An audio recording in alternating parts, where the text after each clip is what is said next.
A click could be heard inside the luxurious and comfortable hotel suite before the room door was gently pushed open from the outside. A drunken woman was brought into the room by a somewhat cunning figure. When he noticed that the owner of the room was not present, he threw the woman onto the big, soft bed without hesitation. Ugh, so uncomfortable. The woman suddenly shivered. She was unaware of the danger around her. She hugged the soft pillow at her side and mumbled incoherently, "My head hurts so much." The man smiled mockingly and left the room without looking back at the woman. The room fell silent for a few seconds before the balcony curtains were slowly pulled back. A tall figure stepped into the dark room. His cold eyes stared at the woman on the bed before he turned on the wall lamp above her. Under the dim light,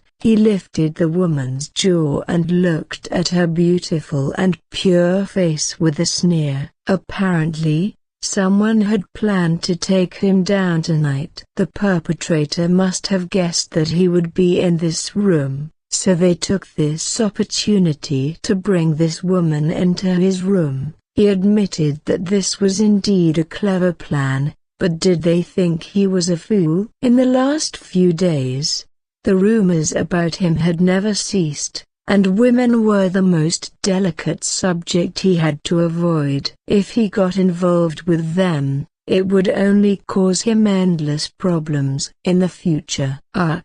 The woman shivered in her dream. She fumbled around on the bed and grabbed a blanket, hastily wrapping it around her. Then she curled up and sighed in a low voice. I'm very thirsty. I want to drink water. The man's cold gaze wandered over the woman who had wrapped herself in a blanket like a caterpillar.